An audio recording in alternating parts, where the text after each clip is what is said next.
안녕하십니까. 박은하 원장의 한의학 이야기, 건강한 습관이 당신의 몸을 살린다 두 번째 챕터입니다. 내 몸에 맞는 스트레스 해소법을 찾아라. 박은하 원장님 모셨습니다. 어서 오세요. 네, 안녕하세요. 오늘 스트레스에 대한 얘기 할 텐데요. 네. 더군다나 내 몸에 맞는 스트레스 해소법을 어떻게 찾는지 네. 설명해 주실 거예요. 네. 첫 번째, 스트레스를 받으면요. 네. 가장 빨리 표현되는 게 잠을 설치는 걸로 오는 것 같아요. 원장님도 그렇게 설명하셨던데요. 네. 네. 스트레스가 내 몸에서 반응이 일어날 때 초기에는 근육으로도 반응이 오고 네. 또 다른 여러 가지 반응이 있지만 이것이 아주 극심해졌을 때는 대부분 그 식사를 못 한다든지 잠을 설친다든지 하는 정도로까지 발전을 하게 되는 것 같습니다. 네.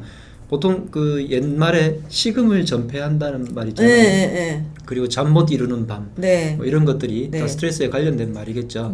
아주 고민이 많고 아니면 아주 괴롭거나 할 때 그 어느 정도의 이 정도까지 식음을 전폐하지 않고 또 잠도 못 자고 그냥 쿨쿨 자고 이런 정도가 되면 스트레스 정도가 약한 거겠죠. 네. 그래서 스트레스를 표현을 할 때, 정도를 표현을 할 때 어느 정도인지를 그 상담을 할 때 여러 가지 증상이 어떻게 나타나는지 여쭤봅니다. 네. 그 중에 수면과 식사 생활 이 정도에 관해서까지 스트레스 정도가 영향을 미쳤는지를 한번 살펴보고요. 보통 스트레스 지수라는 거 들어보셨습니까? 스트레스를 숫자로 표현할 수 있어요? 예, 그것을 이제 어떤 학자들이 심리학자들이 세기를 표현해가지고 했을 때 스트레스 지수 상위에 있는 것 중에 하나가 사랑하는 사람과의 이별이 있습니다. 뭐 사별을 했다든지.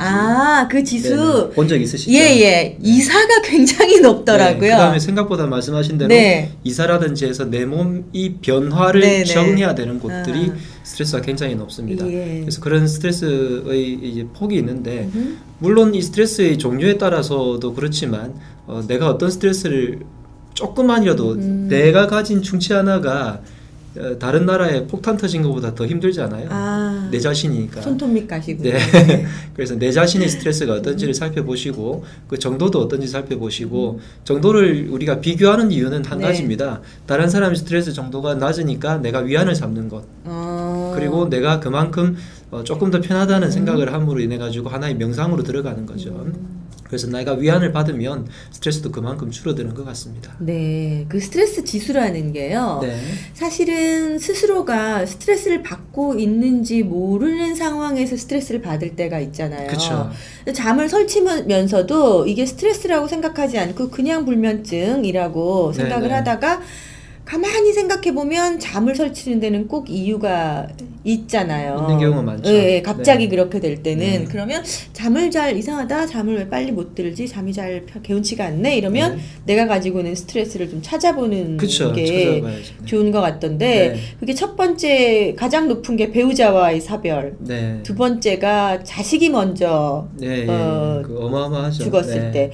그런데 세 번째가 부모님이 아니고 이사하고 결혼이더라고요. 제가 봤을 때는. 기억력이 좋으시네요. 그래서 좀 놀랐죠. 그러니까 이사와 결혼이 그 사람들 당사자에게 주는 스트레스가 그렇게 높은 거라는 걸 알고 받아들이면 조금 좀 좋아지지 않을까 그런 생각을 제가 그때 한 적이 있거든요. 그때 이제 불면증 얘기할 때 그런 스트레스로 인해서 생기는 불면증은 이렇게 좀 풀면 좋다 하고 설명하셨던 거 있는데 다시 한번 얘기해 주시겠어요? 일단 뭐 혈자리 같은 경우를 말씀드리면 우리가 스트레스를 받으면 그 스트레스의 정도가 1차적으로는 내 몸에 어떤 식으로든 표현이 됩니다. 그 표현되는 곳 중의 하나가 드러나는 것이 바로 혈자리에 드러나게 되겠죠. 그 스트레스를 받아서 첫 번째로 우리가 목 뒷부분이라든지 어깨 부분이 굳는 것을 많이 느낍니다. 그래서 스트레스를 받으면 어떤 특정한 부분의 혈액순환이 방해를 받아서 그 부분에 순환이 안 되기 때문에 일종의 우리가 공사를 할 때 공사가 한 부분에서 멈추고 있어요. 그 부분이 순환이 잘 안 돼요. 그러니까 막혔어요. 잘 이렇게 차들이 와서 뭔가 갖다 주고 가져다 준 것을 공사를 진행하고 해야 되는데 중간 막히면 물건이 자꾸 적치될 거 아니에요. 적치된 부분을 빨리 해소를 시켜주는 거죠. 그 적치된 부분 자체가 우리 몸에서 근육이 굳은 걸로 드러나는 거죠. 그러니까 그 부분을 물건들을 빨리빨리 이제 수송을 해가지고 다른 부분에다가 건축을 하게 만들어주면 물길이 트일 거 아닙니까? 그것처럼 우리 몸의 혈자리나 근육이 굳은 부분이 있으면 그 부분 굳은 부분들을 가볍게 풀어주는 것만으로도 빨리 스트레스가 조금 어느 정도는 해소가 됩니다. 그런 해소되는 부분 중에서 많은 부분이 특히 정신노동을 하시는 부분들이 많이 결리는 부분이 어깨와 목 뒷덜미, 그 다음에 그것이 조금 더 오래되면은 견갑골, 날개뼈 안쪽에 있는 부분에 자꾸 결려서 이렇게 하거나 목을 돌리거나 하게 만져보면 되겠죠. 딱딱하게 되어 있고 되어 있습니다. 그래서 그런 부분들을 무시하고 계속 하게 되면 정말 어깨가 점점 커지면서 굵어지고 목도 짧아지고 하게 되고 궁극적으로 나중에 일자목이 되고 그렇게 변해가는 거고요. 그렇기 때문에 우리 몸에서 마사지 같은 기법을 응용을 해서 혈자리에다가 조금 더 투자를 하게 되면 스트레스를 푸는 데 도움이 되겠죠. 그래서 그 중요한 혈자리 중에 하나가 예풍이라는 혈자리가 있습니다. 우리 목에서 큰 굵은 근육 하나가 이렇게 있고요. 흉쇄 유돌근이라고 부르는 근육이 있고요. 이 근육을 따라 쭉 올라가서 뒷덜미, 목 뒤통수 부분으로 들어가는 이 부분에 둥그런 홈이 하나 파져 있는 걸 느끼실 겁니다. 이 부분 안쪽으로 들어가게 되면 풍지혈이라는 혈자리가 있고 그 홈 부분 근처가 예풍혈입니다. 꼭 그 혈자리를 모르시더라도 이 근육 자체도 많이 굳기 때문에 이 근육을 끝을 눌러서 풀어주시고요. 그 다음에 후두 안쪽, 그러니까 뒤통수로 들어가는 부분에 파인 부분이 있습니다. 이 부분이 별명은 숙면혈, 불면증에 좋은 혈자리입니다. 근데 지금 원장님 짚는 곳을 보니까 아주 중앙은 아니네요. 중앙 부분. 그러니까 보통 남자들 머리 이 헤어라인 있잖아요. 요렇게 사각으로 이렇게 머리를 자르잖아요. 목 위에. 요 꺾어진 부분 그 정도인 것 같아요. 귀에서 바로 그 유양돌기라고 부르는 뼈 바로 뒷부분입니다. 이 뒤쪽 부분에 혈액순환이 안 되게 되면 여기가 굉장히 많이 막히게 되고 또 이 부분에 뇌에서 흘러가는 어떤 뇌척수액이라든지 우리 몸의 신경이라든지 하는 부분이 여기에 굉장히 많이 분포되어 있습니다. 그리고 여기 바로 아래쪽 이 부분에서 또 신경이 많이 나오거든요. 실제로 여기에서 나오는 신경이 잘못됐을 때 구아나사라고 해서 입이 이제 돌아가고 하겠죠. 그 바로 윗부분에 어쨌든 신경도 많이 이 근처에 분포를 하고 우리가 목이라는 부분이 목에 대해서 자꾸 강조를 드렸지만 머리로 흘러가는 부분과 몸에서 흘러가는 부분이 신경 다발이 막 모여 있는 곳이 있죠. 우리도 컴퓨터를 보면은 본체가 있고 모니터가 있으면 그 중간에 선들이 어마어마하게 있잖아요. 이 선들을 이렇게 싹 모아놓은 곳이 바로 이 목입니다. 그래서 이 부분에 그 신경이 지나가고 내 생각들이 여기서 교차하면서 굉장히 많이 붙게 되는데 이 부분을 잘 풀어주는 것만으로도 굉장히 도움이 되겠죠. 원장님 설명 들으면서 제가 여기를 몇 번 눌렀다 놨다 하니까요. 갑자기 그 머리에 피가 확 몰리는 좀 시원한 느낌이 들면서 혈액순환이 잘 되는 것 같은 그런 느낌이 금방 드네요. 이 혈자리 사진이 있던데요. 원장님 그 책에도 하신 사진인 것 같은데 거기는 뭐 손사진도 있고 그랬던 것 같아요. 설명하신 부분이 조금 전에 말씀드린 그런 부분이고요. 뒷머리고요. 이 부분을 누를 때는 조금 전에 말씀하신 것처럼 살짝 눌렀다가 그 피가 안 통하는 듯한 느낌이 살짝 들 때 슬쩍 놓아주게 되면 혈액순환이 순간적으로 되면서 훨씬 더 편안해지고요. 두 번째 손등에 있는 그림이고 세 번째는 가슴 사이에 있는 부분입니다. 제가 화면을 보면서 말씀을 드릴게요. 손 중에서 우리가 경락이라고 하는 부분이 있는데 이 경락 부분이 지금 새끼손가락하고 그 약지 사이로 지나가네요. 손목에서부터. 이 부분이 수소양 삼초경이라고 부르는 경락입니다. 삼초라는 부분이 우리 몸의 오장육부에서 육부의 그 방광 이런 거는 다 아시잖아요. 담낭. 근데 삼초라는 거는 사실 현대인들에게 굉장히 생소하거든요. 근데 삼초라는 부분이 굉장히 많은 작용을 하는데 그 작용들 중에 하나가 스트레스를 관리하는 경락이기도 합니다. 그래서 네 번째 손가락에서 이렇게 쭉 내려가는 이 부분과 수소음 신경이라고 해서 이 안쪽에서 흘러가는 또 심장을 관리하는 라인이 있습니다. 그래서 이 두 라인이 이렇게 같이 겹쳐서 흘러가게 되거든요. 이 부분들에 대해서 자극을 해주게 되면 이 부분을 특히나 그 우리 몸에서 경락이라는 것은 팔다리에서 굉장히 강한 자극이 오게 됩니다. 그래서 그 부분들을 건드리게 되면 각 해당하는 장부의 어떤 기운을 조정해 줄 수가 있게 되는데 그 부분 중에 하나 중요한 부분이 바로 이 액문이라는 자리나 중절한 이쪽 부분의 혈자리들이 스트레스에 조금 관련이 있고 그 옆에 있는 그 다른 소장경 라인과 심장 라인에도 혈자리들이 다 있는데 다 이 새끼손가락과 네 번째 손가락 사이의 부분에 손바닥과 네. 손등에 관련된 부분들입니다. 아까 사진에는 요 위에 점 하나 아래에 점 하나 이렇게 있던데 거기를 이렇게 눌러주면 네, 주변을 다 자극을 해주시면 좋고요. 네. 실제로 그 외국에서 혈자리들을 잘 구분을 그러니까 정리를 해서 심리 치료에 많이 쓰게 되는 방법이 있는데 이게 막 두드리는 방법입니다. 우리나라처럼 침이 발달해 있지 않기 때문에 두드린다거나 아니면 전기를 가지고 지직거린다든가 아니면 뭔가를 이제 붙인다거나 이런 식으로 외국에서는 활용을 하는데요.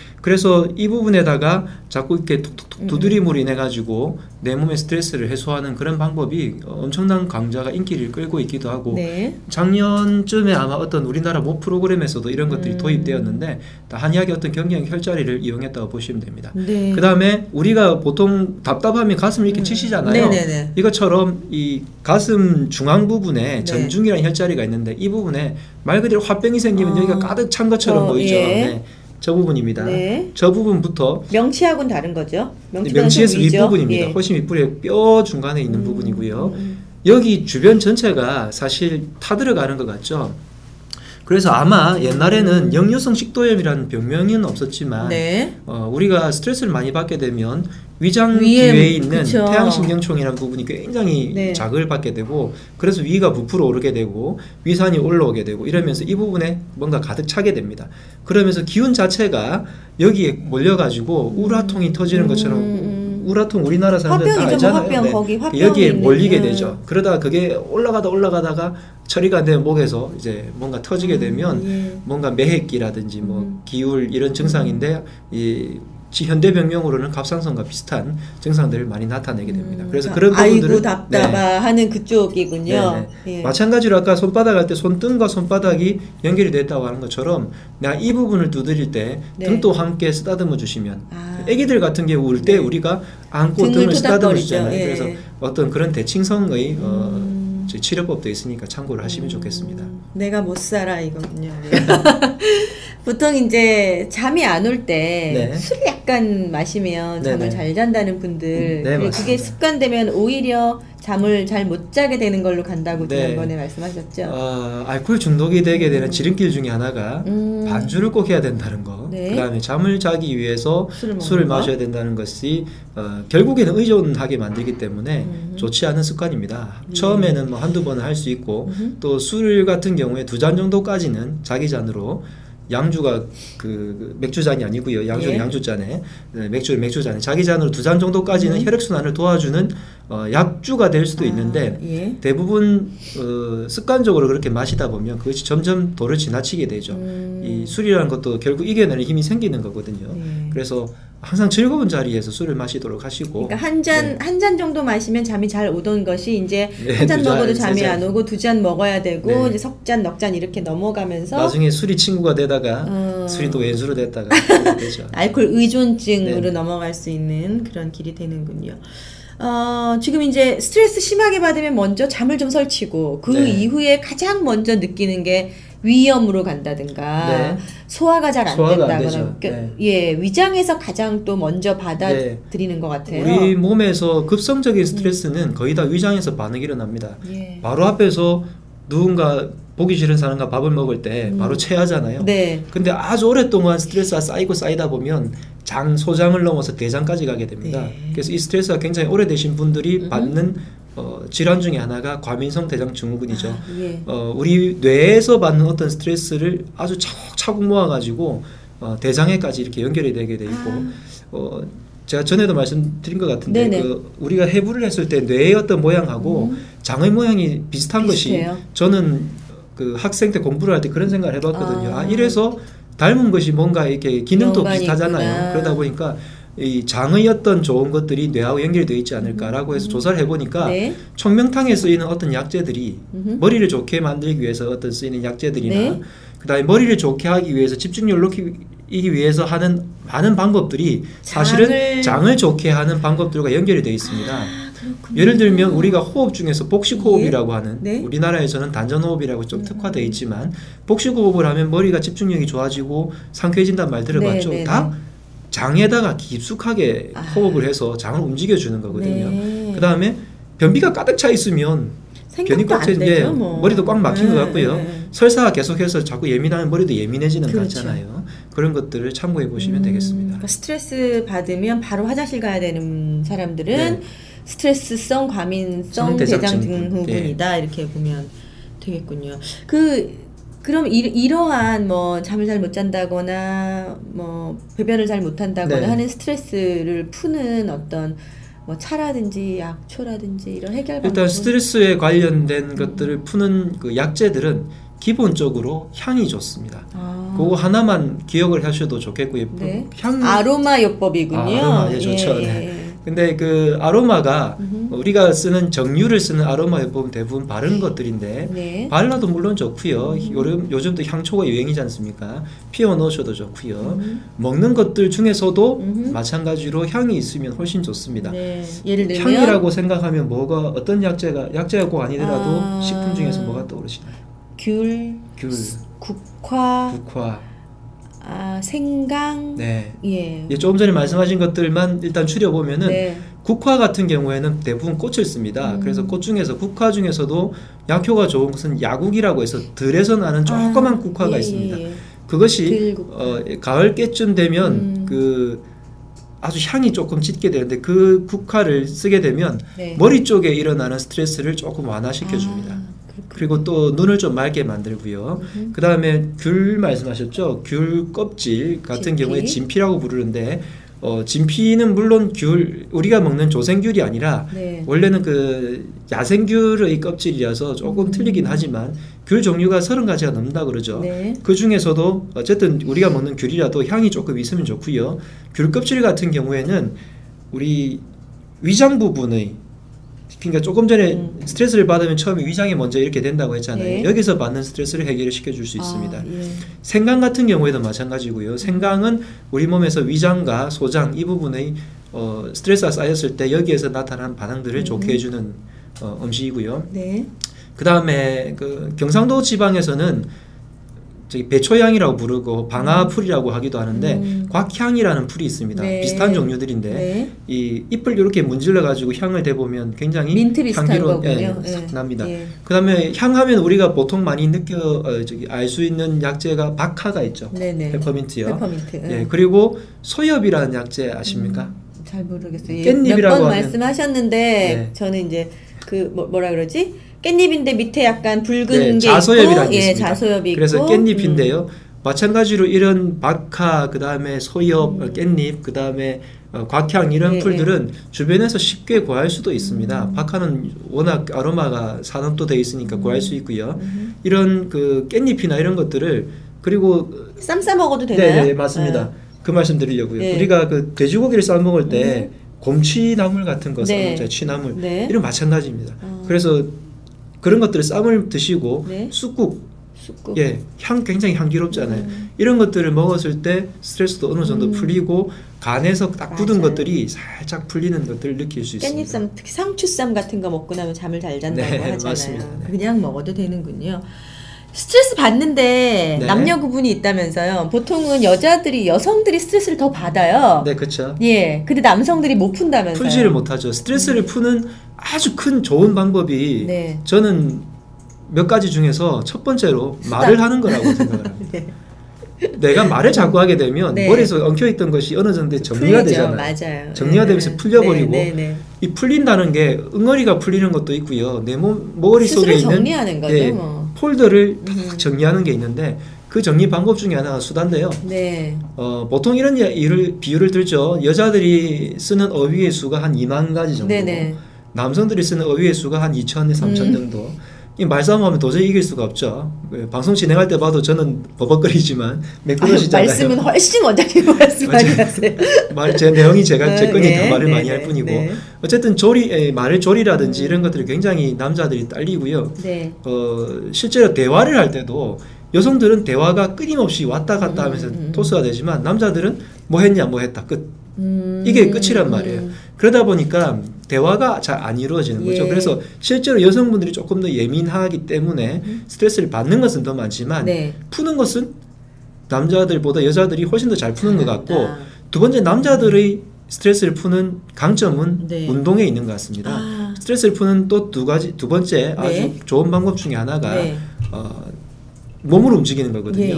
스트레스는 대부분 다 머릿속에서 받는 거기 때문에 몸을 움직여 주시면 그만큼 빨리 조금 풀리게 됩니다. 스트레스 자체는요, 사실 실제로 내가 스트레스를 받으면 이렇게 풀 생각도 못 해요. 그렇죠. 그냥 맞아요. 골방에 그냥 받는 거죠. 뭘 내가 노래를 부를까, 운동을 해볼까, 수다를 떨어볼까, 이 순간은 이미 어느 여지가 있어야 하는 거지. 어느 정도 스트레스가 풀렸을 때 이야기고, 그전에는 누군가가 스트레스를 알아주고 해서 위안을 주고 위안을 삼아야 되는데, 이 위안 자체도 그래요. 남자들은 그래 너 스트레스 받았으니까 조금 기다려 이렇게 만나자 이거. 여자들은 위안을 해주잖아요. 그런 면 때문에 공감하는 능력이 스트레스는 사실 굉장히 중요한데 제가 아무리 스트레스를 푸는 방법을 알고 있다 하더라도 실제로 제가 스트레스를 받아도 제 스스로 적용을 잘 못해요. 쌈 싸 먹을까? 그 생각을 어떻게 해요?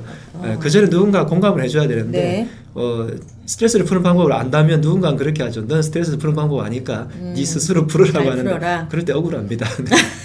그러니까 여성들이 뭔가를 막 얘기할 때 남성들이 그거를 해소해줘야 한다고 생각한다잖아요. 근데 사실은 무슨 대답을 얻으려고 하는, 그 사람한테 얘기를 하고 있는 게 아니라 이 얘기는 자기를 향해서 하고 있는 거라고 그렇게 얘기를 하는데, 사실 하면서 자기가 듣는 거죠.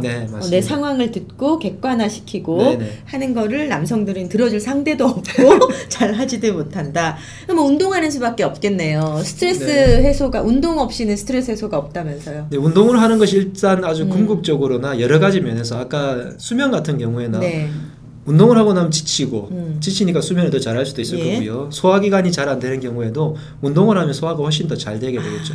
그 외에도 이제 운동이라는 것 자체가 호르몬적으로 세로토닌 이런 엔돌핀 이런 이야기 많이 하잖아요. 그래서 몸을 움직여주는 것이 굉장히 좋은데 실제로 운동이라고 하면 사람들이 굉장히 좀 부담스러워합니다. 나가서 활발히 해야 된다고 운동을 안 하던 분들일수록 그럼 어떤 운동을 해야 돼요? 라고 묻는데 그 운동 중에서 저는 걷기라는 운동을 그 운동도 아니지만 걷기를 많이 추천드립니다. 어쨌든 산책이라고 하잖아요. 풀산자에 책략 책자. 내 머릿속에서 책략이 엉킨 생각이 너무 많을 때 자꾸 걷다 보면 번뜩이는 아이디어가 많이 떠오르게 됩니다. 요즘은 걷기가 열풍이라서 굉장히 많이 길들이 정비가 되어 있죠. 굳이 제주도에 가서 올레길을 걸으면 너무 좋겠지만 그러지 못하는 경우라도 공원을 자꾸 돌아보시거든요. 회사 근처 참 좋아요. 밀키트리 근처는 아주 산책하기. 그러게 제가 시간을 좀 더 내서 걷고 싶은데 안타깝습니다. 그래서 걷기라든지 조금 더 되면은 조깅을 하시는 걸 권해드리고요. 조깅이 우울증 해소에 굉장히 탁월합니다. 그리고 프로작 같은 그 우울증을 해소하는 정신과 약이 있는데 그 약보다 명품이나 조깅이 효과가 있는데 나중에 유지되는 걸 보면 약을 먹었을 경우에는 언젠가 다시 재발하는 확률이 훨씬 높아지지만 운동을 해서 극복한 사람들은 재발 확률이 거의 떨어진다는 보고가 있고 오히려 더 활기찬 삶을 산다는 보고가 많습니다. 조금 더 운동을 할 수 있다면 절하는 운동을 저는 권하고 싶습니다. 절하는 운동은 제가 여러 번 강좌를 들었고 전에도 한번 송출이 된 적이 있는데 절이라는 것 자체가 운동도 되면서 내 몸을 치유를 하고 뇌의 집중력을 높이고 머리를 맑게 하는 효능이 있기 때문에 그 운동도 권해드립니다.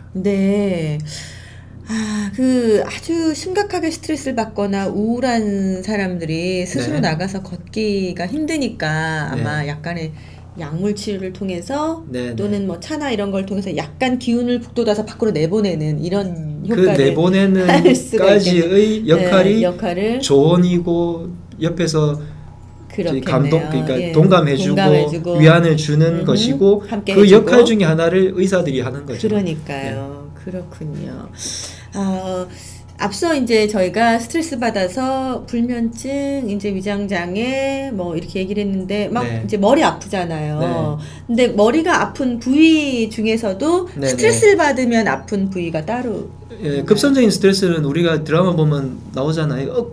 뒷골. 그래서 뒷골 부분 아까 말씀드린 그 주변으로 올라가게 됩니다. 그래서 그 부분을 관리를 해주시는 게 중요하고 그다음에 만성적인 스트레스는 이쪽에 많이 나타나죠.